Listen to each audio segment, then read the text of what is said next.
¿cuáles fueron las conclusiones de esta reunión? Mire, varios temas se trataron. El primer tema, le manifesté al presidente cuáles eran las razones que nos asisten a muchos colombianos para votar no respecto a los temores frente a la niñez y a la familia, la presencia de la ideología de género en los acuerdos de La Habana. Le hice una exposición, le entregué un documento, un estudio concienzudo del tema, demostrando en qué momentos, en qué partes, de qué forma se trata ese tema en los acuerdos de La Habana.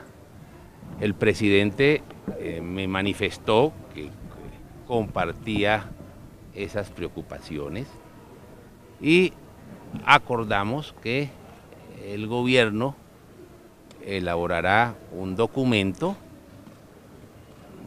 para purgar, si se me permite la expresión, purgar de la ideología de género los acuerdos de La Habana, un documento que se me presentará en las próximas horas, en los próximos días, para lograr valorarlo y estudiarlo, porque lo importante y lo fundamental en esa materia es que se logre proteger y brindar a la familia y a la niñez colombiana y que ello no afecte las convicciones morales y las creencias de millones de colombianos. Es decir, ese fue la primera parte. La segunda parte es más importante.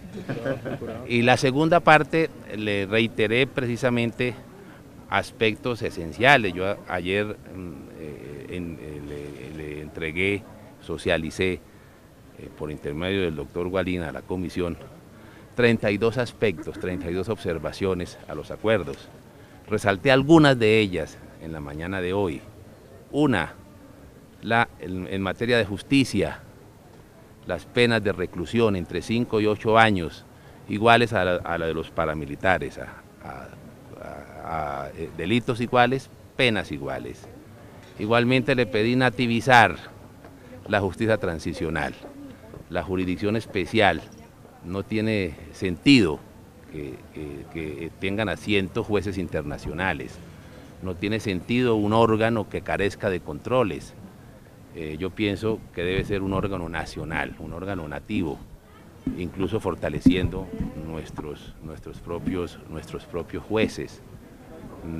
En fin, aspectos que aduje durante la campaña que determinó la derrota del acuerdo final, y en eso concluyó la reunión. El gobierno me entregará en los próximos días un documento en el cual ellos se comprometieron a elaborarlo para purgar la ideología de género en los acuerdos de La Habana, y lo valoraré y lo estudiaré para determinar o para lograr que en realidad se blinde la familia y la niñez colombiana y las creencias de los colombianos. Pero de acuerdo con eso quiere decir que, digamos, en el documento se tendría que quitar la expresión enfoque de género, porque en el documento no aparece nunca ideología. Desde luego, no aparece, pero el concepto aparece hasta en los rincones del documento. Entonces, esa fue. Un ejemplo para que los colombianos tengan idea de dónde está. Mire, es claramente que cuando se habla de enfoque, esa denominación tiene dos utilizaciones. Una que tiene que ver con los derechos de la mujer, una que tiene que ver con la protección de la mujer, una que tiene que ver con la no discriminación de la mujer. Interpretación, utilización que es válida, que nosotros no proponemos ninguna crítica, ninguna objeción, pero hay otras utilizaciones cuando se habla, por ejemplo, de la cultura sexista, cuando se habla de las familias patriarcales, cuando se refiere a la imposición de estereotipos, en fin.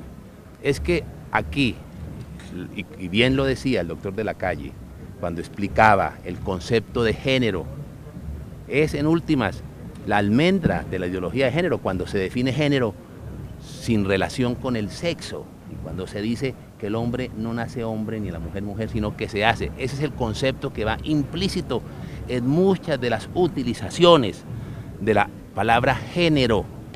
Y desde luego, ello es un movimiento universal.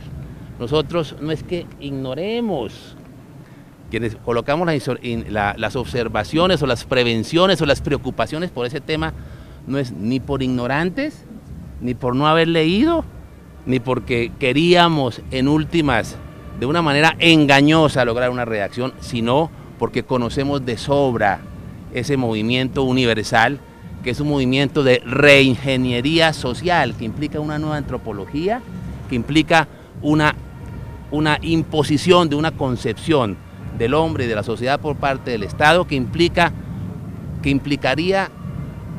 políticas públicas a partir de ese concepto en educación y en familia que pugnan con las creencias y que afectan a la familia colombiana y a la niñez. Entonces es el estudio que en últimas nos hicimos para lograr demostrar la presencia de esa ideología, en el cual los contenidos axiológicos del término están determinadas por esa ideología. Pero esa palabra será retirada de los acuerdos, la palabra género será retirada de los acuerdos. Estoy esperando que el gobierno me entregue lo que propuso el señor presidente, un documento en el cual se purgue, como lo he repetido ya 3 veces, del concepto ideológico de género del documento, para lograr, como le digo, blindar a la familia y a la niñez y las creencias de los colombianos y el derecho que tenemos los colombianos y los padres de familia de transmitir, de escoger la educación de nuestros hijos. Es decir, que usted, digamos, quedaría tranquilo si el gobierno accede a quitar la expresión enfoque de género, o sea, usted ya le daría la... No, señor, yo estoy esperando la redacción, estoy esperando para analizarla, no dijéramos, y eso fue el compromiso del señor presidente, de elaborar un documento, como les dije, blindando a la familia y a la niñez de la ideología de género, para evitar que se imponga como política pública y que el Estado adoctrine en ideología de género sobre pretexto del enfoque correspondiente. Es decir, que no se tiene que tener en cuenta a las personas homosexuales en el acuerdo. Mirando no es eso, no es eso. Esperemos el documento que el gobierno presente, el nuevo documento que en esa materia el gobierno presente. Doctor Ordóñez, la ex candidata presidencial... Si cambian esa parte y dejan el resto, el tema de penas y eso, si solo quitan la parte de enfoque de género, ¿usted estaría dispuesto a apoyar el sí o no le convence? No, es indivisible las críticas que se hacen. Esa es una muy importante. Hay otras críticas, las otras críticas en materia de justicia, en materia de la jurisdicción especial, en materia de temas agrarios, eso es un todo. Este es un aspecto muy importante y vamos a ver la redacción final, si satisface o no, si remueve o no las preocupaciones que tuvimos. Doctor Ordóñez, la ex candidata presidencial ayer dijo que una de las propuestas era que esas penas se pudieran reducir, digamos, si decían la verdad. ¿Está de acuerdo con que esas penas que usted plantea también? Esta materia es que cuando se habla de reclusión, no necesariamente se habla de cárcel.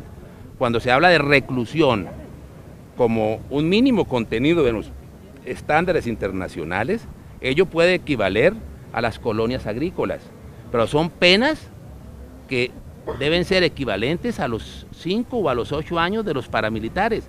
A delitos iguales, sanciones iguales. ¿Cuál es la diferencia? ¿Cuál es la distinción? ¿Esos 5 u 8 se podrían reducir? Mire, en esa materia no basta con la verdad, menester es la reparación y menester es la justicia, y la justicia no se puede reducir a lo meramente restaurativo, que es lo que pasa hoy, que reducen la justicia a lo meramente restaurativo y por eso no hay reclusión, sino trabajo comunitario. Eso es lo que deslegitima y envenena el tema de la justicia. Eso.